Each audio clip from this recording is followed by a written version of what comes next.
नमस्कार दोस्तों, आपका स्वागत है आपके अपने YouTube चैनल में। और आज का अपना टॉपिक है ब्लड। ठीक है दोस्तों, तो आज अपन पढ़ने वाले हैं ब्लड। अब ब्लड क्या होता है कि ब्लड मतलब रक्त, ठीक है, अपने सभी के शरीरों में घूमता है, ब्लड होता है वो। और ब्लड क्या चीज़ होती है कि ब्लड से हर कॉम्पिटिशन एग्जाम में कुछ क्वेश्चन आते हैं, तो उसी में से कुछ क्वेश्चन आज अपन कवर करने की कोशिश करेंगे। तो सबसे पहले ब्लड होता क्या है, तो ब्लड किस तरह का सॉल्यूशन होता है। सभी को पता है कि ब्लड क्या होता है, एक तरह का सॉल्यूशन होता है, ठीक है। लेकिन ब्लड किस तरह का सॉल्यूशन होता है, उसका जो नेचर होता है वो किस तरह का होता है, बफर सॉल्यूशन होता है, ठीक है। ब्लड की हमेशा कभी बात करें और पूछा जाए कि ब्लड किस तरह का सॉल्यूशन होता है, तो ब्लड का जो नेचर होता है या फिर ब्लड किस टाइप का फ्लूइड होता है, तो एक बफर फ्लूइड होता है, ठीक है। और ब्लड का जो पीएच लेवल है, ठीक है, ब्लड का जो पीएच लेवल है वो होता है 7.35 to 7.45, ठीक है। जो ब्लड का नॉर्मल पीएच लेवल होता है वो हमेशा 7.35 to 7.45 होता है, ठीक है। अब अपन कंपोजिशन देखेंगे। ब्लड का एक कंपोजिशन होता है कि ब्लड में क्या क्या चीजें होती है, ठीक है, ब्लड किन किन चीजों से मिलकर बना होता है। तो जो ब्लड होता है बेसिकली दो चीजों से मिलकर बना होता है, ठीक है।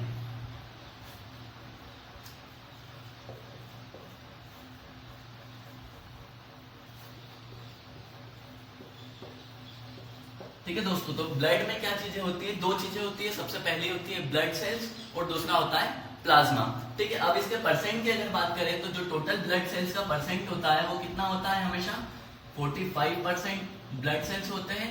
और प्लाज्मा का जो लेवल होता है, ठीक है, प्लाज्मा का लेवल हमेशा कितना होता है ब्लड में, 55% होता है, ठीक है। अगर ब्लड सेल की बात करें तो ब्लड सेल में 45% और उसी में प्लाज्मा कितना होता है ब्लड में 55%, ठीक है। अब अपन बात करते हैं ब्लड सेल कितने टाइप के होते हैं। तो ब्लड सेल होते हैं, पहला होता है आरबीसी, दूसरा होता है डब्ल्यूबीसी और तीसरा होता है प्लेटलेट्स। ये सभी को पता होगा, सभी ने साइंस में पढ़ा होगा कि ब्लड के अंदर 3 सेल्स होते हैं। पहला होता है रेड ब्लड सेल्स, दूसरा होता है व्हाइट ब्लड सेल्स और तीसरा होता है प्लेटलेट्स। लेकिन इसके और कुछ नाम होते हैं साइंटिफिक नेम की अगर अपन बात करें तो आरबीसी जो होते हैं इनको अपन इरिथ्रोसाइट्स बोलते हैं, डब्ल्यूबीसी को अपन लिम्फोसाइट्स बोलते हैं और प्लेटलेट को एज इट इज थ्रोम्बोसाइट बोलते हैं, ठीक है। इन तीनों के साइंटिफिक अगर नेम की बात करें तो बहुत कम लोगों को पता होगा। तो आरबीसी का जो साइंटिफिक नेम होता है वो होता है इरिथ्रोसाइट होते हैं। तो यहाँ पे लिख देता हूं मैं, इरिथ्रोसाइट्स, ल्यूकोसाइट्स और थ्रोम्बोसाइट, ठीक है। तो अगर इनके साइंटिफिक नेम की अगर अपन बात करें तो आरबीसी को इरिथ्रोसाइट्स कहते हैं, डब्ल्यूबीसी को ल्यूकोसाइट्स कहते हैं और प्लेटलेट्स को थ्रोम्बोसाइट्स कहते हैं, ठीक है। अब अगर अपन डब्ल्यूबीसी के अंदर की बात करें तो डब्ल्यूबीसी के अंदर 5 तरह के और सेल्स होते हैं, जिसमें पहला होता है मोनोसाइट, दूसरा होता है लिम्फोसाइट, तीसरा होता है इसिनोफिल्स और यहां पर बात की लिख रहा हूं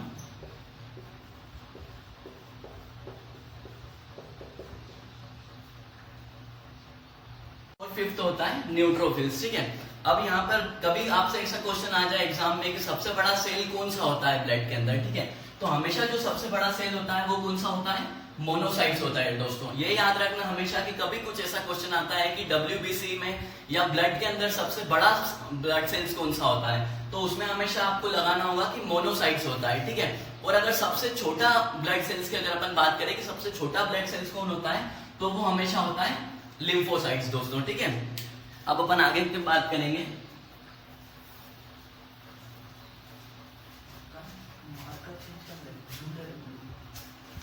ठीक है, तो अब अपन यहाँ पर देखने वाले हैं कि इनकी जो नॉर्मल वैल्यूज कितनी होती है। हमेशा एग्जाम में इस तरह के क्वेश्चंस पे आते हैं कि डब्ल्यूबीसी का नॉर्मल वैल्यू कितना होता है या आरबीसी का नॉर्मल वैल्यू कितना होता है। तो हमेशा अब अपन देखते हैं डब्ल्यूबीसी का नॉर्मल वैल्यू कितना होता है दोस्तों, ठीक है। तो नॉर्मल वैल्यू जो होता है वो हमेशा आरबीसी का होता है 4.5 मिलियन टू 5.5 मिलियन, ठीक है। हमेशा एग्जाम में से क्वेश्चन आते हैं कि आरबीसी का नॉर्मल वैल्यू क्या है, तो हमेशा वो आपको लिखना होगा कि 4.5 टू 5.5 मिलियन होता है, ठीक है। ये डिफरेंशिएट करता है, फीमेल्स में जो ये होता है वो 4.5 टू 5 मिलियन हो सकता है और मेल्स में 5 मिलियन टू 5 मिलियन हो सकता है। इसलिए कभी अपन इसकी कॉम्बिनेशन में बात करें कि नॉर्मल कितना होता है आरबीसी का वैल्यू, तो वो हमेशा होता है 4.5 टू 5.5 मिलियन। ठीक है दोस्तों, अब डब्ल्यूबीसी जो होता है, डब्ल्यूबीसी का नॉर्मल वैल्यू कितना होता है, तो ये हमेशा होता है 4000 टू 11000। ठीक है, जो डब्ल्यूबीसी होता है उसकी नॉर्मल वैल्यू कितना होता है, हमेशा 4000 टू 11000। ठीक है, और जो प्लेटलेट्स होती है, प्लेटलेट्स हमेशा कितनी होती है, 1.5 मिलियन, 1.5 मिलियन टू 4.5 मिलियन होती है। ठीक है दोस्तों, वहीं पे अगर अपन इनकी लाइफ स्पैन की बात करें कि अपनी बॉडी में कितने दिनों तक ये इसकी चलती है इसकी प्रोसेस, अगर इसकी साइकिल की बात करें जो आरबीसी की साइकिल होती है, या फिर नॉर्मल कह सकते हैं कि आरबीसी का जो लाइफ स्पैन होता है वो कितना होता है, हमेशा 120 डेज का होता है। ठीक है दोस्तों, हमेशा जो आरबीसी का लाइफ स्पैन होता है वो हमेशा कितना होता है, 120 डेज का होता है। और वहीं पे अगर अपन डब्ल्यूबीसी के लाइफ स्पैन की बात करें तो वो कितना हो सकता है, तो वो हमेशा होता है 13 से 20 दिन का। ये क्वेश्चन शायद ही आपको कहीं YouTube पे मिलने को मिलेंगे कि किस लाइफ स्पैन कितना होता है डब्ल्यूबीसी का, खास करके तो डब्ल्यूबीसी का लाइफ स्पैन हमेशा कितना होता है, 13 से 20 दिन का होता है। ठीक है, और वहीं में अगर बात करूं कि प्लेटलेट्स का कितना होता है, तो प्लेटलेट्स का जो लाइफ स्पैन होता है वो सबसे कम होता है, ये होता है अधिकतम 10 दिन का। ठीक है दोस्तों, ये होता है अधिकतम 10 दिन। तो यहाँ पे आपके बहुत सारे क्वेश्चंस अपन ने कवर कर लिए हैं। सबसे पहला कि ब्लड किन दो चीजों से मिलकर बना होता है, तो हमेशा ब्लड सेल्स और प्लाज्मा से मिलकर बना होता है। इनके परसेंट लिख दिए हमने कितने होते हैं। फिर इनके अंदर सेल्स डिफरेंशिएट कर दिए, जो कि मैंने आपको बता चुका हूँ। इनकी जो नॉर्मल वैल्यू होती है और इनका लाइफ स्पैन कितना होता है, ये अपन ने देख चुके हैं। ठीक है दोस्तों, अब नेक्स्ट अपन देखने वाले हैं जो ब्लड अपने शरीर में होता है उनके कितने टाइप्स के होते हैं ब्लड। इसमें कंफ्यूज मत होना, ये तो उसका कंपोजिशन था ब्लड का। अब अपन ब्लड के टाइप देखते हैं। ठीक है दोस्तों, तो ब्लड जो अपनी बॉडी के अंदर होता है कितने टाइप का हमेशा होता है, ए, बी और ओ। ठीक है दोस्तों, जो ब्लड होता है हमेशा कितने टाइप का होता है, ए, बी और ओ, 3 टाइप का होता है हमेशा। ये कंफ्यूज मत होना कि ए बी पॉजिटिव होता है किसी का तो वो 4 टाइप का होगा, नहीं। हमेशा जो ब्लड टाइप होते हैं वो कितने टाइप के होते हैं, हमेशा 3 टाइप के। पहला होता है ए, दूसरा होता है बी और तीसरा होता है ओ। ठीक है, अगर जो ब्लड सेल्स होते हैं किसी में ए और बी दोनों तरह के प्रेजेंट होते हैं तो उस कंडीशन में उसका ब्लड ग्रुप जो होता है ए बी कहलाता है। ठीक है, हमेशा इसलिए कंफ्यूज मत होना। तो ब्लड जो कितने टाइप के होते हैं, हमेशा 3 टाइप के होते हैं। अब जो एक फैक्टर होता है इसमें जिसको अपन बोलते हैं RH फैक्टर। RH फैक्टर का काम क्या होता है दोस्तों, कि ब्लड में जो आपने सुना होगा ना कि मेरा बी पॉजिटिव है, मेरा ए नेगेटिव है, तो वो जो पॉजिटिव और नेगेटिव का जो सिंबल कैरी करवाता है उस चीज को अपन बोलते हैं RH फैक्टर हमेशा। ठीक है, इसको याद रखिएगा कि ब्लड में जिसकी बॉडी में RH फैक्टर है, जैसे अगर मैं मेरे खुद की बात करूं तो मेरी बॉडी के अंदर RH फैक्टर प्रेजेंट है और मेरा ब्लड सेल्स कौन से टाइप का होता है, हमेशा ए होता है मेरा। ठीक है, तो मेरा क्या कहलाएगा, मैं अगर किसी को बोलूंगा तो मेरा जो ब्लड ग्रुप होता है वो कैसा होता है, ए पॉजिटिव रहेगा। ठीक है, तो वैसे ही जो RH फैक्टर होता है जो कि हमेशा किसको प्लस और माइनस को डिफरेंशिएट करता है, उस फैक्टर के बारे में अपन बात करें तो उसको क्या बोलते हैं, RH फैक्टर बोलते हैं। ठीक है दोस्तों, अब अपन बात करते हैं अब टोटल ब्लड ग्रुप कितने तरह के होते हैं। ठीक है, इनको मिला के तो सबसे पहला होता है ए पॉजिटिव, दूसरा होता है ए नेगेटिव, क्योंकि जिसकी बॉडी में RH फैक्टर नहीं होता है उनका ब्लड काउंट हमेशा क्या क्या आ जाता है, नेगेटिव में होता है। फिर होता है बी पॉजिटिव और बी नेगेटिव। ठीक है, फिर नेक्स्ट होता है O पॉजिटिव। ये O किस स्टेट में होता है कि अगर मेरी बॉडी में ना A है और ना B है तो उस कंडीशन में कहलाता है वो O कहलाता है। ठीक है, कि O ब्लड सेल्स है जो कि मेरी बॉडी में प्रेजेंट है। तो ये भी 2 तरह के होते हैं, पॉजिटिव और O नेगेटिव। ठीक है, फिर अब मैंने जैसा आप लोगों को बताया था कि किसी किसी की बॉडी में A एंटीजन और B एंटीजन दोनों प्रेजेंट होते हैं। ठीक है, तो उस कंडीशन में उनका ब्लड ग्रुप क्या कहलाता है, AB पॉजिटिव अगर RH फैक्टर प्रेजेंट है और AB नेगेटिव अगर RH फैक्टर एब्सेंट है उसकी बॉडी में। तो ठीक है दोस्तों, तो अगर टोटल ब्लड ग्रुप्स की बात करें अगर अपन की टोटल ब्लड ग्रुप्स कितने तरह के होते हैं अपनी बॉडी के अंदर, तो 3 तरह के होते हैं। और उनकी अगर कैटेगरी डिवाइड करते हैं हमेशा तो वो कितनी होती है, 8 तरह की होती है। ठीक है, A positive, A negative, B positive, B negative, O positive, O negative, A B positive और ए बी नेगेटिव। दोस्तों अब हमेशा एक क्वेश्चन बहुत कॉमन है जो कि एग्जाम्स में हमेशा पूछा जाता है कि यूनिवर्सल डोनर कौन सा होता है। यूनिवर्सल डोनर हमेशा किसको बोलते हैं, ब्लड को बोलते हैं। ठीक है, तो यूनिवर्सल डोनर कौन सा होता है, तो यूनिवर्सल डोनर हमेशा किसको बोलते हैं, ब्लड को बोलते हैं। ठीक है, तो ब्लड जो यूनिवर्सल डोनर होता है दोस्तों वो कौन सा होता है? तो कई जगह पे भी आपको नेट पे भी बहुत सारे सोर्सेस ऐसे होते हैं जहाँ पे ये बताया जाता है कि ओ पॉजिटिव होता है। तो ये क्वेश्चन एकदम गलत होता है, क्योंकि जो यूनिवर्सल डोनर होता है वो हमेशा ओ नेगेटिव कहलाता है दोस्तों। क्योंकि यहाँ जो अपन ने आरएच फैक्टर की बात की थी, तो अगर जिसकी बॉडी में आरएच फैक्टर नहीं प्रेजेंट है, मतलब उनका ब्लड टाइप कैसा रहता है? नेगेटिव रहता है, ठीक है। तो वो जो अगर डोनेट करेंगे तो वो पॉजिटिव वाले को अपना ब्लड डोनेट कर सकता है। लेकिन अगर मैं बात करूं कि मेरे पास आरएच फैक्टर मेरी बॉडी के अंदर है और सामने वाले की बॉडी में आरएच फैक्टर नहीं है, ठीक है, तो मैं मेरा आरएच फैक्टर उसको नहीं दे सकता। अगर उसकी बॉडी में ऑलरेडी नहीं है तो वो मुझे देगा तो मेरी बॉडी उसको अडॉप्ट कर लेगी। लेकिन अगर मेरे पास आरएच फैक्टर है और वो मैं अगर किसी को दूंगा तो वो उसको एक्सेप्ट नहीं कर पाएगा। तो हमेशा ये बात याद रखना कि अगर यूनिवर्सल डोनर का क्वेश्चन आता है कि कौन सा ब्लड ग्रुप ऐसा होता है जो सभी को डोनेट कर सकता है, तो वो होता है ओ नेगेटिव। और अगर यूनिवर्सल रिसीवर की बात करूं मैं, या यूनिवर्सल एक्सेप्टर की बात करूं कि वो कौन सा होता है जो सबके ब्लड ग्रुप को अपने पास ले लेता है, तो वो कौन सा होता है? ए बी पॉजिटिव होता है दोस्तों। हमेशा ये चीज याद रखिएगा कि यूनिवर्सल जो डोनर होता है जो कि सबको ब्लड ग्रुप दे सकता है, वो कौन सा होता है? O negative. और जो सभी से ब्लड ग्रुप ले ले वो कौन सा होता है? ए बी पॉजिटिव दोस्तों। तो अपन ने बात करी ली थी कि कौन सा ब्लड ग्रुप जो होता है यूनिवर्सल डोनर होता है और कौन सा जो होता है यूनिवर्सल एक्सेप्टर होता है। अब मैं आपको ऐसी चीज बताने जा रहा हूँ कि कौन सा ब्लड ग्रुप होता है वो किन किन लोगों को और ब्लड दे सकता है, ठीक है। हमेशा क्वेश्चन में ऐसे क्वेश्चन भी आ सकते हैं एग्जाम में कि मेरा ब्लड ग्रुप ए पॉजिटिव है तो मैं क्या बी पॉजिटिव वाले को दे सकता हूँ। तो इस तरह के अगर कुछ क्वेश्चंस आते हैं तो उनके लिए आप ये चार्ट याद कर लीजिएगा, तो आपको कभी भी इस क्वेश्चन में कभी भी किसी तरह के डाउट्स नहीं आएंगे। तो सबसे पहले अपन देखते हैं ए पॉजिटिव के बारे में।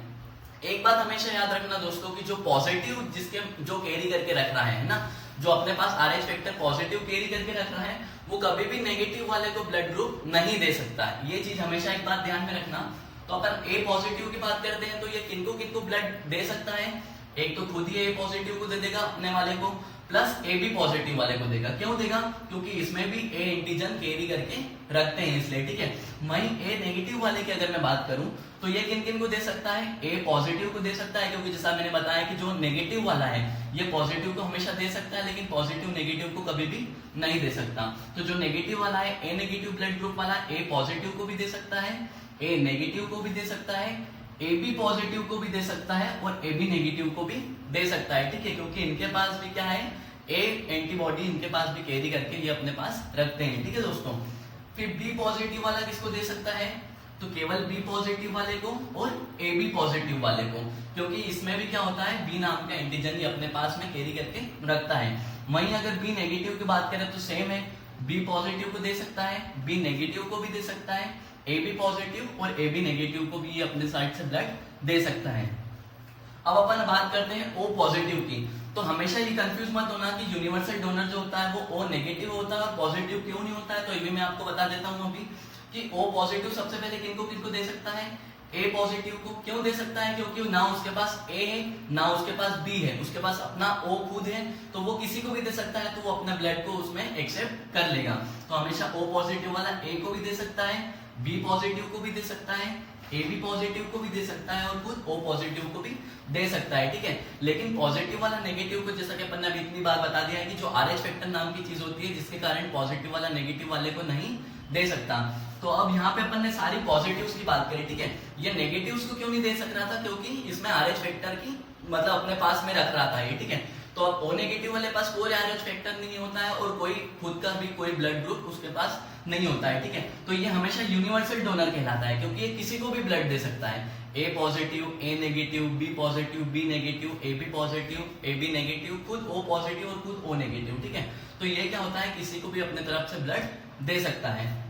अब अपन बात करते हैं यूनिवर्सल एक्सेप्टर की, जो कि अपन ने बात की थी कि ए बी जो होता है वो क्या होता है? यूनिवर्सल एक्सेप्टर होता है। और अगर इसको डोनेट करने की बात करें तो ये किनको दे सकता है? तो ये केवल दोस्तों ए बी को ही दे सकता है, वो भी ए बी पॉजिटिव, जो खुद एक तरह का यूनिवर्सल डोनर और यूनिवर्सल एक्सेप्टर होता है, जो कि सबसे ले रहा है लेकिन ये दे किसी को नहीं रहा है, ठीक है। हमेशा ये किसको देगा?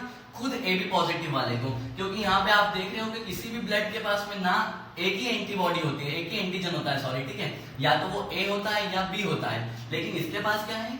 दोनों है, तो ये किसी को यूं ही नहीं दे सकता, क्योंकि अगर इसने इसको दे दिया ए पॉजिटिव वाले को या ए नेगेटिव वाले को, तो इसके साथ में ये बी को भी तो दे रहा है, ये केवल ए को ही नहीं दे सकता ना। तो इस वजह से हमेशा एक चीज याद रखना कि जो यूनिवर्सल एक्सेप्टर होता है वो डोनेट किसको कर सकता है, केवल सेम ब्लड ग्रुप वाले को।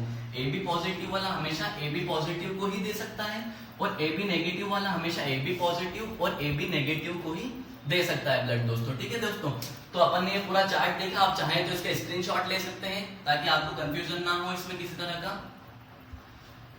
ठीक है दोस्तों, तो आपको अगर ये वीडियो पसंद आया हो तो प्लीज हमारे इस वीडियो को लाइक करें, अपने दोस्तों में शेयर करें, कमेंट्स करें, और अगर आपको किसी भी तरह का डाउट होता है या फिर कोई सा भी एक स्पेसिफिक टॉपिक है जो आप ब्लड में से समझना चाहते हो तो वो हमें कमेंट बॉक्स में बताएं, तो हम उसका भी आपको पूरा सॉल्यूशन करके बता देंगे। ठीक है दोस्तों, थैंक यू।